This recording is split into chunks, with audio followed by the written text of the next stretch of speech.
بسم اللہ الرحمن الرحیم۔ بہت سارے ہمارے دوست یہ چاہتے ہیں کہ ہم اپنے دشمن کو مزہ چکھائیں، اپنے دشمن کو اپنے کیے کی سزا بھگتائیں، اور ہمارا دشمن ذلیل ہو، رسوا ہو، مقروض ہو، مفلس ہو، کنگال ہو، اور ہمارا دشمن عبرت کا نشان بنے۔ اس کے لیے کوشش ہوتی ہے، اس کے لیے کوئی کچھ کرتا ہے، کوئی کچھ کرتا ہے۔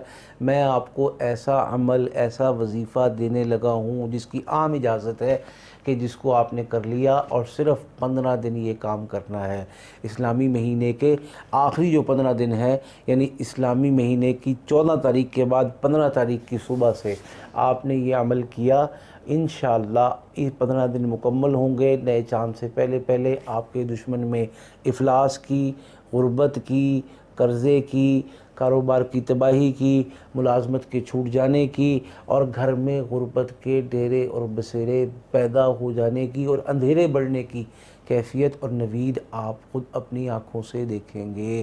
لیکن شرط یہ ہے کہ آپ کا یہ سب کچھ کرنا جائز ہو۔ اگر ناجائز ہوا تو یہ بات پکی ہے کہ اللہ کا کلام، اللہ کے کلام کی صورت، اللہ کے کلام کا ایک حرف اور ایک شوشہ ناجائز اور حرام استعمال نہیں ہوتا۔ جو کرے گا وہ خود بھگتے گا، جو کرے گا وہ خود نشان عبرت بنے گا۔ یہ بات اہم ہے، میں پہلے بتا رہا ہوں۔ اب کرنا کیا ہے، ایک اچھی سی خوبصورت سی بڑی نیت سے ایک روٹی پکائیں۔ اس روٹی پر یہ تعویذ جو سکرین پر آ رہا ہے یہ آپ لکھیں گے کس چیز سے؟ بلیک انک پین سے لکھ لیں۔ لکھنے کے بعد نیچے جو عبارت ہے، الہی فلاں فلاں کو تباہ و برباد فرما، فلاں فلاں کو مفلس فرما، فلاں فلاں کو مقروض فرما، فلاں فلاں کے ساتھ تباہی اور بربادی کا معاملہ فرما، یہ نیچے لکھ دیں۔ اور اس کے بعد روزانہ 121 مرتبہ سورۃ الکوثر بغیر بسم اللہ، بغیر درود شریف کے دم کریں، اور اس کو کوے کو کھلا دیں۔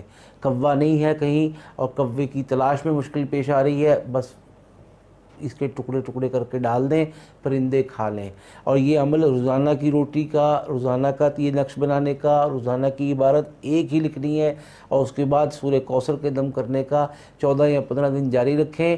انشاءاللہ زندگی کا ایک دفعہ کا یہ عمل ہمارے دشمن کو تڑپنے پر، سسکنے پر اور پانی مانگنے پر اور تباہ و برباد ہونے پر ایسا مجبور کرے گا کہ اللہ کی قدرت اور اللہ کی قہاریت اور جباریت ایسی برسے گی کہ انشاءاللہ نشان عبرت بنے گا۔